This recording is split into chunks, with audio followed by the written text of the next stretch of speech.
ভাই প্লিজ ভাই ভিডিওটা নেই এখন একটু যেহেতু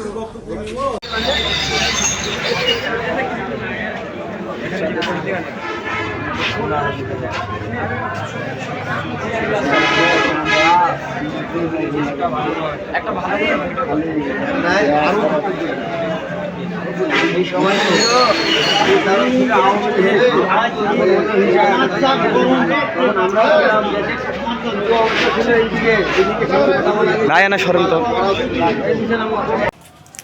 আমি এখানে উপস্থিত ছিলাম। ওদেরকে যখন হলো মারতে আসলো, আমি ওদেরকে ঠেকাতে গেলাম। তাদের সবগুলোই পরিচিত মুখ, শিবিরে আমরা তাদেরকে বড় ভাই হিসাবে মানি। তাদেরকে ঠেকাতে গেলাম, তারাই আরও আমাদেরকে মারতে শুরু করলো। এই মনে কর টানাটানি হিঁচড়া লাগিয়ে দিয়েছে।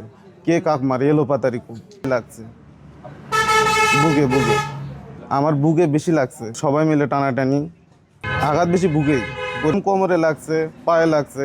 আবার সবাই তো আমাদের উপরে উঠছে। 1.5 থেকে 200 জামাত শিবিরের লোক আমাদেরকে হামলা করে এবং আমাদেরকে মারধর করে এবং আমাদের নির্বাচনী পার্টি অফিস সে ভাঙচুর করে বিএনপির। আবার আমাদের পোস্টারগুলো যে ছিল সবগুলো ছিঁড়ে দিয়েছে তারা। ব্যানারগুলো যেগুলো ছিল তারা ছিঁড়ে নিয়ে চলে যাচ্ছে। এরকম এগুলো দড়িতে টাঙ্গা ছিল, এগুলো সবগুলো ব্যানার তারা ছিঁড়ে দিয়ে গেছে। আবার অনেকগুলো ব্যানার তারা ওই দিকেও নিয়ে গেছে ছিঁড়ে নিয়ে।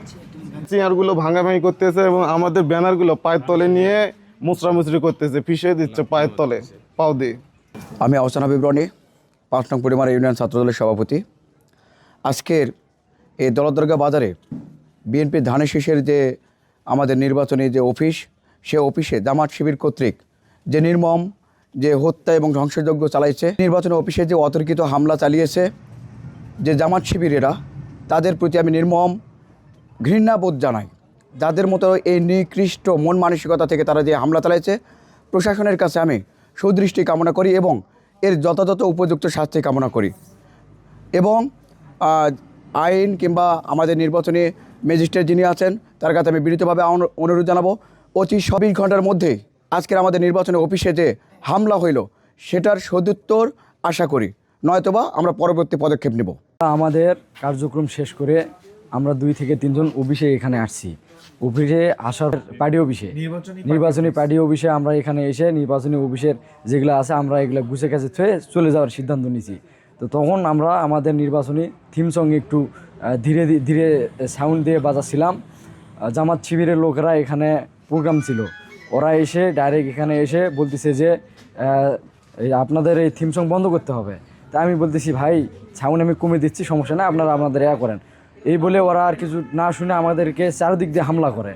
এখানে আমি ছিলাম, আমার হাত একজন এইভাবে পিছন দিক দিয়ে ধরছিল, ধরে একজন আমার গলায় হাত দিছে, দিয়ে আমাকে ফেলে দিয়ে আমাদেরকে মানে মাটিতে গড়াগড়ি করতেছে সবাই, মানে অনেক কজন এলো পাতারি মানে হামলা করছে। আমি কাউকে ঠিকমতো দেখতে পাইনি, কিন্তু ওরা পা দিয়ে হাত দিয়ে যেটাই পাইছে সেটাই দিয়ে আঘাত করছে। আমার মানে গলাতে লাগছে, এগুলা টানাটানি করছে এবং শেষ পর্যায়ে আমার উপর হাতুড়ি নিয়ে মাথাতে আঘাত করছে আসছিল। তখন আমাদের দলীয় কর্মী নেতারা এসে বাধা দিয়েছে। এই জায়গায় আমি বেঁচে গেছি, না হলে হয়তো বা আমি আজকে মরেও যেতে পারতাম। 32 ইঞ্চি জেভিকো টিভি এখন মাত্র 15,000 টাকায়, সাথে পাচ্ছেন 3 বছরের প্যানেল ওয়ারেন্টি। আমাকেও মারবে এরকম অবস্থায়, তুমি তো থামো, মারার শখ থাকলে মারো। আমারও তো লোকজন জমা হয়ে গেছে, তখন বাধ্য হয়ে ওরা তখন জবাব দিতে পারবো না। আমি বললাম যে 2 মিনিট সময় আপনাদেরকে, 2 মিনিটের মধ্যে যদি এই জায়গাটা খালি না করেন তাহলে ভাই এখানে সংঘর্ষ হবে, আমি দায় নিব না। যাই ওনারা ওনাদের মতন এখান থেকে নামে চলে যাচ্ছে, আর আমাদের লোকজন কিন্তু সংঘরে চলে আসছে ওই গন্ডগোল কথা শুনে। আমি আমার ছেলেদেরকে থামাইতে পারি না, কোনো কষ্ট করে আমি বললাম যে না, আমি প্রার্থীকে মেসেজ পাঠাইছি, প্রার্থী বলছে যে কোনো ক্রমেই সংঘাত হবে না, সংঘাত বিন, তুমি ছেলেদেরকে শান্ত করো। আমি সবাইকে শান্ত করলাম, করার পরে সাথে আমরা একটা প্রতিবাদ মিছিল দিলাম ছেলেদেরকে শান্ত করার জন্য। প্রতিবাদ মিছিল দিয়ে আবার এখানে আমরা ওই প্রতিবাদ সভা করলাম। এটা আমাদের ওনাদের মিছিলের পরেই, মানে আমরা 40 থেকে 50-এর মধ্যে এই ঘটনাটা ঘটে গেছে। 40 কথা বলেছে, কোনো কারণ আমাদের জাহিদ ভাই বলছে যে কোনো ক্রমেই কারো উস্কানিতে পাওয়া দেওয়া যাবে না, আমাদের প্রার্থী তুই সবাইকে তুমি শান্ত করো। সবাইকে শান্ত করে নিয়ে আমি এখানে অবস্থান ছিলাম। আপনাদেরকে মনে হয় জাহিদ ভাই আমাদের প্রার্থী ইউনো স্যারকে বলছে, থানাত বলছে, আপনাদেরকে মনে হয় বলছে। আমরা সবাইকে শান্ত অবস্থায় নিয়ে, অনেকেই লোকজন ছিল, বহু লোকজন ছিল, সবাইকে বিদায় করে দিলাম যে এখানে থাকলে ভাই বিভিন্নভাবে বিভিন্ন রকম উস্কানিমূলক বক্তব্য দিবে। তখন আমি এই ছেলেদেরকে কন্ট্রোল করতে পারলাম, যেহেতু আমাদের মানে রক্তের উপর আঘাত আনছে। আমার এই ব্যানারটা আমার জীবনের চাইতেও বেশি ভালোবাসি। কারণ অক্টোবরের আগে 28 অক্টোবরের পরেই 27 সেপ্টেম্বর এই দাবলানি খেয়ে আমার পাও ভাঙ্গা। আমি 70 বছর আমি বাড়িতে থাকতে পারি নাই। আমার মধ্যে যে কি নির্যাতন হচ্ছে, এই ব্যানারটাকে আমার পরিবারের সাথে বেশি ভালোবাসি, যার কারণে এই ব্যানারটাকে অসম্মান করছে তারা। আমার কথা হলো, আমরা সাংবিধানিক মানে নির্বাচনী যে আচরণবিধি এবং আইনকে শ্রদ্ধা রেখে সবাইকে শান্ত রাখছি। এখন আপনাদের কাছে আমরা বিচার পাচ্ছি। না ঠিক আছে, আমরা প্রমাণগুলো নিয়ে গেলাম, ইয়েটিও নেওয়া হয়েছে। আপনাদের কাছে আমরা বিচার পাচ্ছি। আমি সবাইকে বিদায় করে দিচ্ছি, অনেকেই গেছে আর অনেকে আছে, এটাকেও বিদায় করে দিব।